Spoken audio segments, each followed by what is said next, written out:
car 53 in service, starting mileage 2962, 2962. Officers Perkins and Hurd.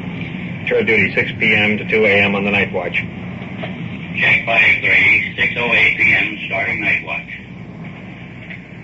This is Don Reed, and I'm the police recorder riding with this detective unit. The sounds you're listening to are authentic, and you're going to ride with us tonight and listen as the cases unfold.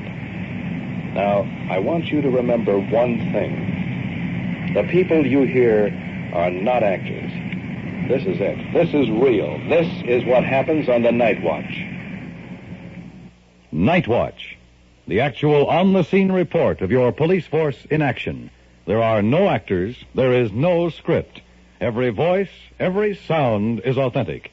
The investigations are recorded as they actually occur. Night Watch is presented with the cooperation of the Police Department of Culver City, California. W.N. Hildebrand, Chief. We switch you now to car 53 on patrol and your police recorder, Don Reed. It's 6:12 p.m., and we're westbound on Jefferson Boulevard. Well, it's been raining most of the day. However, it's let up right now, but the streets are still pretty slick. Now, we're on an investigation involving the theft of a large quantity of explosives that the day watch detectives have been working on. Can you fill me in a little bit on this, Sergeant? Well, Don, one of the powder houses in the studio was broken into and burglarized this afternoon. And whoever pulled the job brought some of the stuff in the middle of the park and set it off. That's where we got our first lead. I see. And right now? Well, the day detectives have come up with the names of some pretty good suspects. Most of them are juveniles. We're going to over and check one of them out now. Yeah. Well, how about these explosives, Sergeant? Are they dangerous? Let's put it this way, Don. They aren't fireworks. We want 1216, Don. Can you see it over there? What's that address over there? Well, that's 1240, 1232, 1218. This is it, right over here, Sergeant. Okay.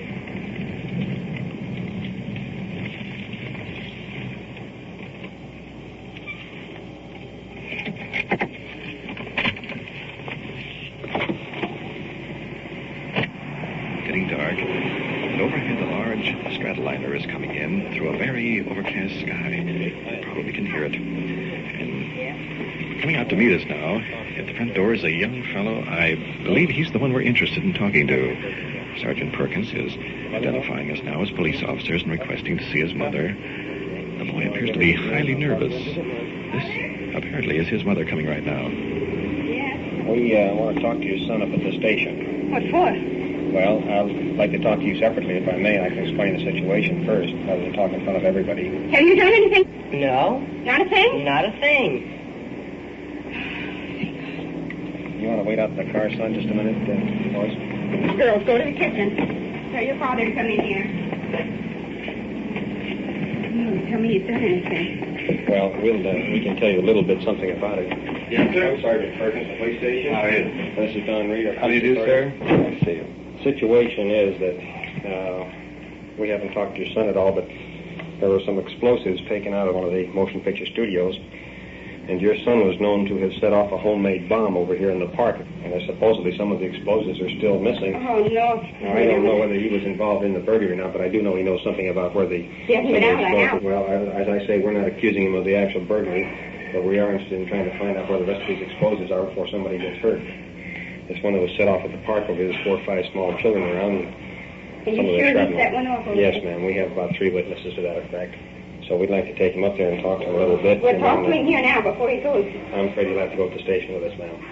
You think he's in it? Yes, ma'am, I do. I wouldn't be down here if I didn't.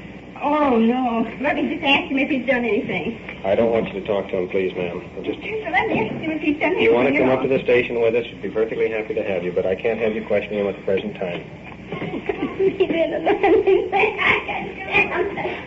Well, I'll be up there. Okay.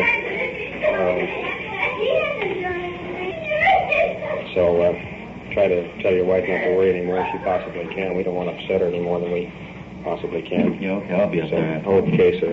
The young suspect is being taken out to our police car, so we'll return to headquarters and pick the investigation up there. Well, I'll tell you the list. We're in the interrogation room of the Detective Bureau. and Sergeant Perkins is reading the list of the missing explosives to the young suspect. Incidentally, he appears to be just a bit worried. Now, let's see what he has to say when the sergeant finishes reading this list. 1 inch by 9 inch. Who took them? Tell me what happened. What We were just climbing over the fence to play around in all the sets. And we saw this red building in there, and it says explosives on it. So I took 2 big bars and just opened up the door. How old are you, son? 15. 15? How much trouble have you been in before? All kinds of it. What, for instance? Robbery, Burglary, that was, wasn't it? burglary, Hardware store? Mm-hmm. What else? and I can't remember. There's all kinds of little things. Well, now, Except son, in a stolen car, someone else. well, son, don't you think that in the past cases that you've had with our department here that you've been given pretty much of a break? I know it. I think it's getting to a point where we can't have any confidence in you. How do you get along at home? I don't. What's your problem there? I just don't like my dad. Why? And he don't like to do nothing I like to do. Every time he comes home, he's always arguing at me. So I just don't pay attention to him anymore. Well, how do you think it'd be possible for you to get along with your father? I don't know. Do you think that there's anything in particular that he could do to help the situation? Hmm? Do you think he has anything that you could do to help it? Yeah, if I leave, Where would you go? I don't know. Well, son, we're going to book you on this charge. Then I'm going to call your mother and father and have them come back and see what can be worked out on this. But we can't have you continue the same training, because if you do, then we're going to have to put you in an institution. And I don't think there's an institution in the world that is half as good as your home.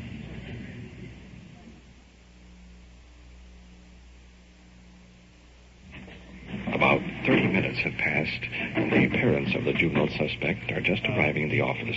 And Sergeant Perkins is going to advise them now of the results of the investigation. Now, one thing, your son was very cooperative, which we appreciate. But I think that in addition to this particular trouble that he's in, that there is a home problem. I think he has a feeling that, he says he doesn't like you, sir. And he has a feeling that you don't like him. The reason probably why he don't like me, I'll tell you. See, I don't approve of these kids, these 15 and 16-year-old kids with these hot rods coming there and picking him up. And I run them away every time I get a chance to. And he's been wanting the car, and I flatly refuse to buy it. Which I think I am right.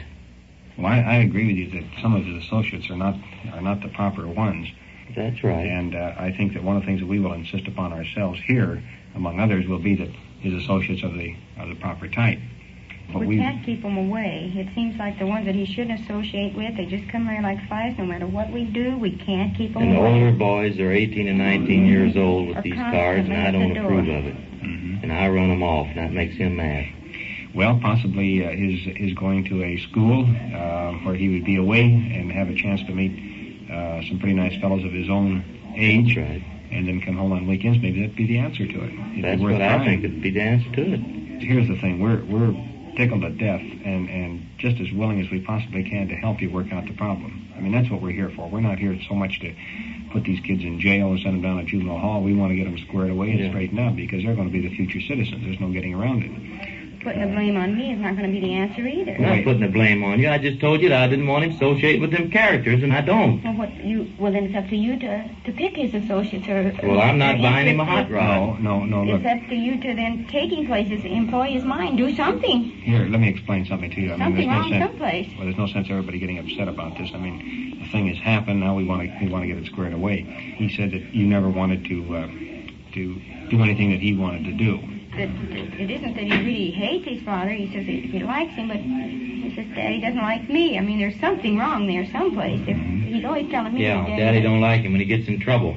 I think the thing now is to try to get him to be aware of the fact that he's going to have to earn his right to have various things. That is the solution to it. Possibly in the next few days you could find out something about a school, and I'd like to have you come back to the Juvenile Bureau if you would next Wednesday night at our juvenile hearings.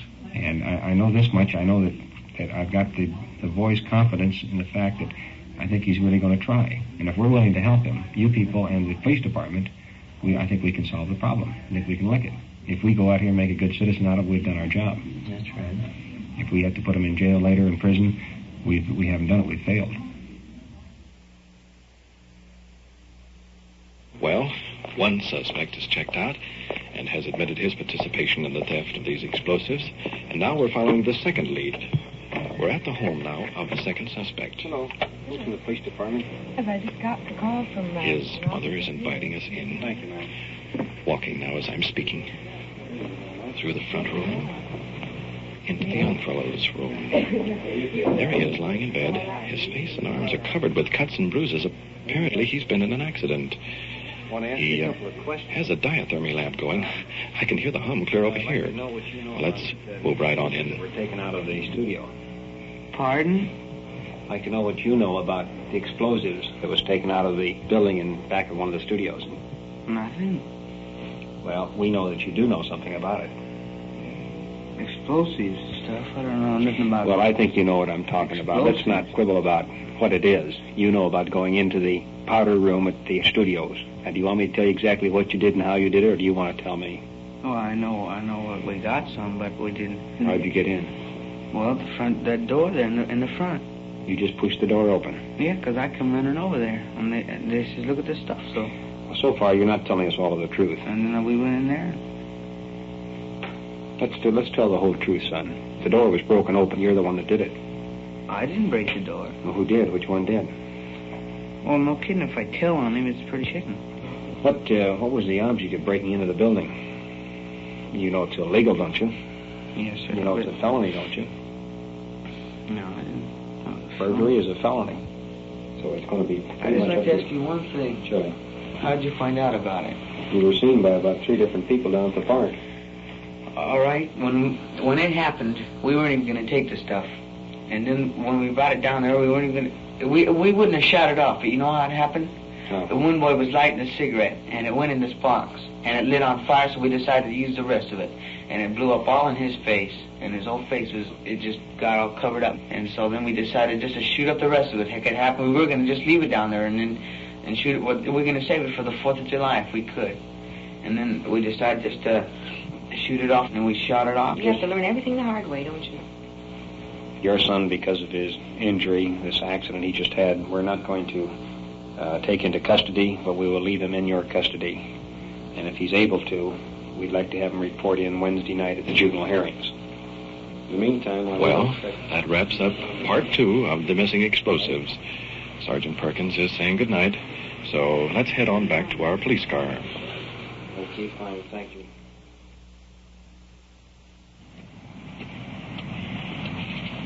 Doggone it. I got my feet wet getting into the car. Rain's really coming down now. Yeah.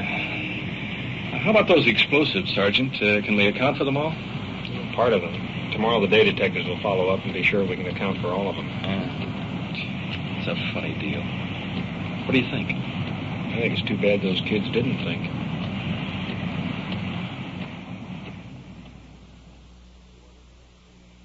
You are listening to Night Watch and following the activities of a detective unit on their tour of duty. The people you hear are not actors, and every voice, every sound is real. The investigations are recorded as they actually occur. We'll give you the final results of tonight's cases at the conclusion of The Night Watch. And now we switch you back to car 5-3 and to police recorder Don Reed.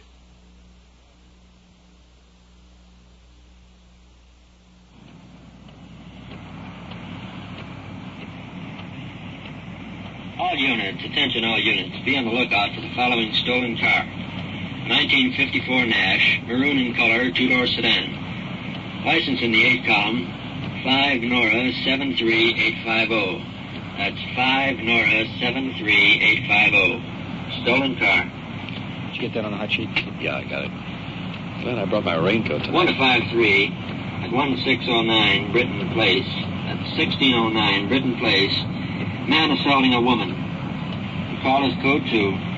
Car 5-1, assist 5-3 on this call. 5-3, Roger.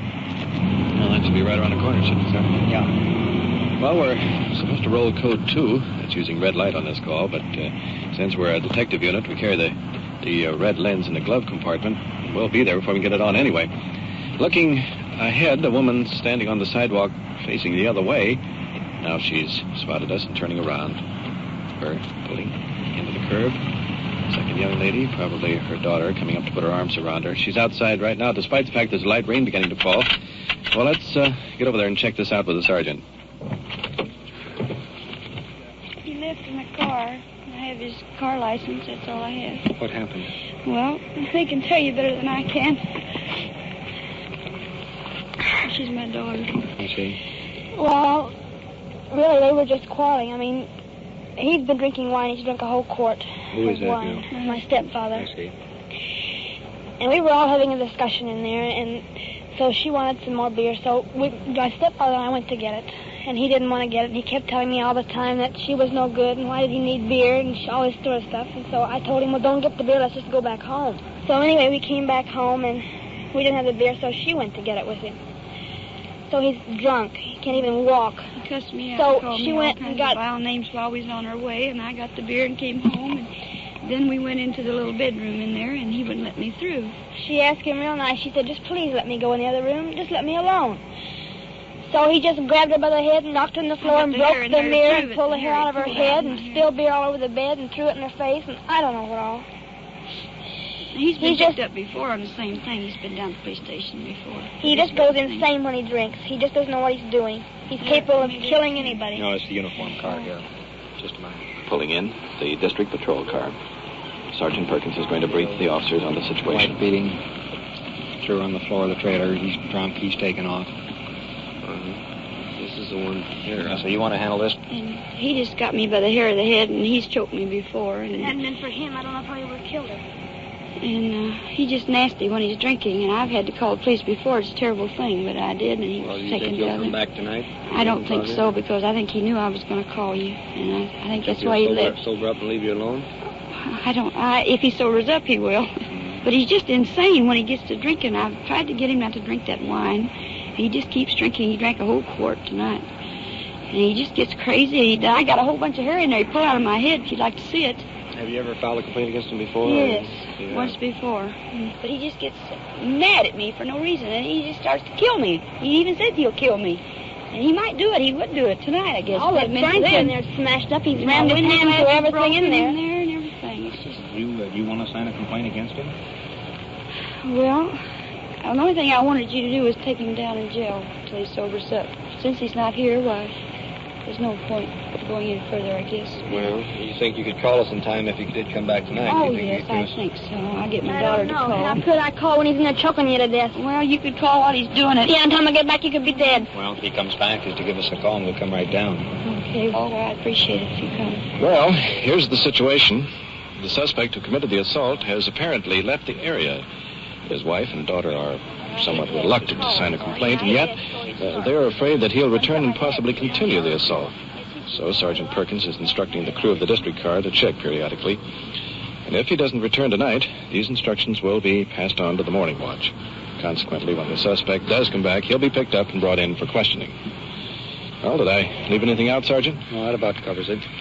Okay. Let's get on back into our car once again.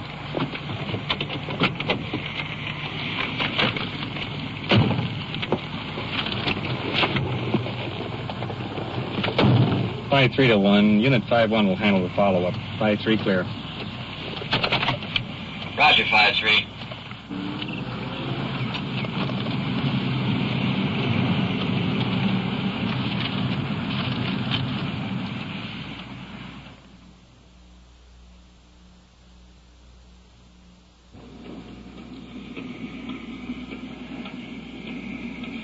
It's getting late in the evening, and the possibility of rain I mentioned earlier is here now. In fact, it's coming down pretty hard. We've been cruising through the alleys and checking on open establishments, an all-night market, several liquor stores. And now we're parked on a side street with our lights out, keeping an eye on the 24-hour gas station.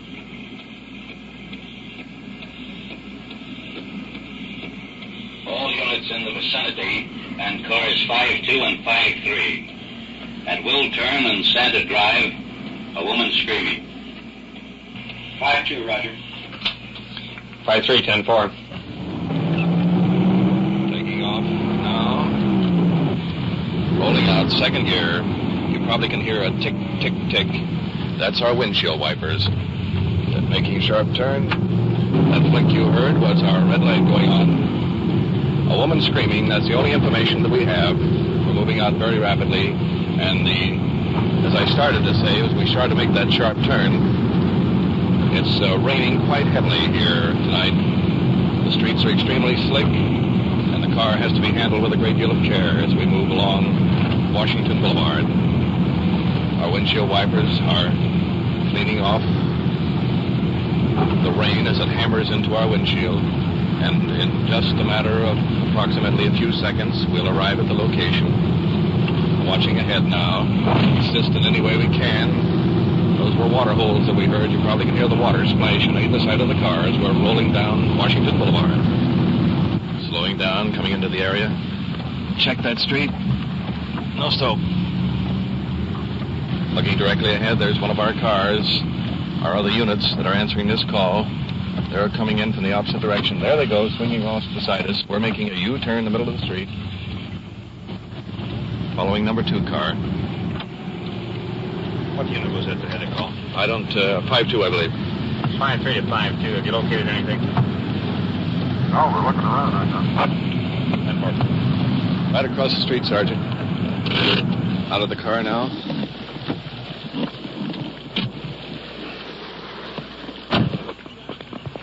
Rain is coming down now.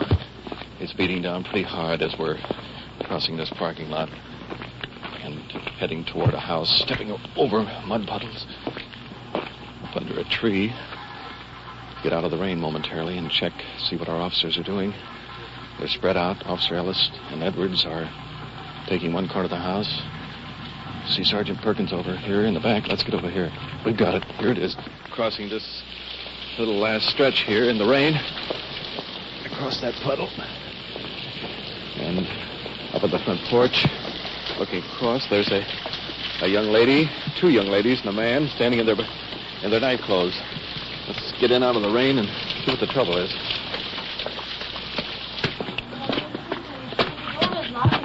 Yeah, we were both in the bed, and first thing I knew, she was standing up in the bed, and I looked right there and said, that guy. You know, my pants were laying right there. What I saw him do, he had the pants like this, and he just was taking off. So I just took off after him. I was asleep. She woke me up. Moving over in the corner for a moment. The victim here is so nervous and out of breath, it's difficult for the officers to obtain any information. But briefly, the situation is this, as I see it. A burglar slipped into their bedroom while he and his wife were asleep and was going through his trousers when his wife woke up and screamed. Subsequently, this man here chased the burglar but lost him in the darkness. Now, that's where we came into the picture. Well, you wake me up as far as that's concerned. You come right into the house? Yeah. Was the door open and locked? It was locked. Door was locked last night. So I ran after him all the way. After a while, I was getting on him, and he started to take those little habits. But there I got kind of scared. He might, right in the corner, he may stop and hit me right. Can you give us a description of the fellow? Well, he was about your height. About 6 foot. Mm-hmm. Yeah, what was he wearing? He had a soft hat. He had a jacket. What kind of a jacket? Color, did you notice? Well, Was dark. Darker light jacket? The jacket was lighter than his pants. Sport coat? That's all I can tell you. Does he still have your pants? Yeah. Were you the young lady that screamed? No, she screamed. I live next door. I'm her sister-in-law. See, and I heard her scream. She was yelling for my husband. My husband ran out after the guy, too, but he was barefoot. And... Well, we'll get out and look around the area, and there'll be a uniformed car here, another one to take a report from you on it. They'll be here in a few minutes. Okay. We'll get out and see what we can find for you. Fine. Well, out once again in the rain. Wet and slushy out here. Let's hustle on back to our police car.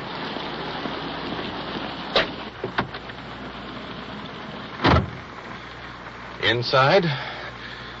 Well, Well, at least we're out of the rain anyway.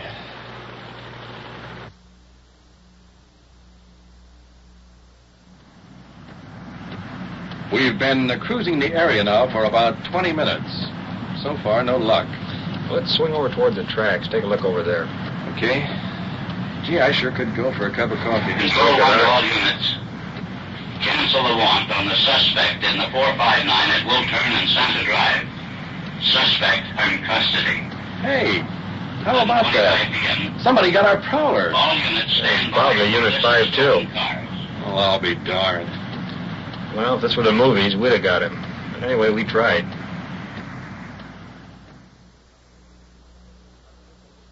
You have been listening to an actual investigation of a prowler call recorded as it happened. And now, back to police headquarters and Chief W.N. Hildebrand. In the case heard tonight of the juveniles stealing explosives, a quick investigation was ordered by the Detective Bureau because of grave danger of injury involved should a large portion of these explosives be set off at one time. Fortunately for all concerned, the officers picked up the boys that night, and the following day our detectives recovered the remainder of the explosives. As to the disposition, the boys and their parents were directed to appear at an informal hearing at the Juvenile Bureau prior to filing a petition into juvenile court. In the incident where our officers responded to a call regarding a man abusing his wife, a periodic check of the home was made to be sure that no further abuse would take place.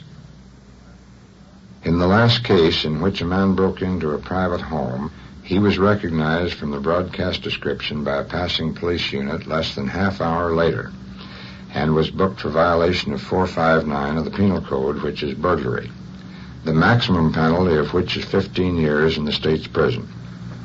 My department is cooperating in bringing you the on-the-spot action of Night Watch so that you may learn firsthand the real problems facing your police officers and the efforts being exerted to maintain public security. If through this program we're able to drive this home to the nation, then our efforts shall be well rewarded in bringing you the Night Watch. Thank you, Chief Hildebrand. You have just heard on-the-scene reports of your police force in action. Every voice, every sound has been real. Night Watch is brought to you through the cooperation of the Police Department of Culver City, California, and is produced by Sterling Tracy and Jim Hedlock, with technical advice by Sergeant Ron Perkins, and is described in the field by police recorder Don Reed.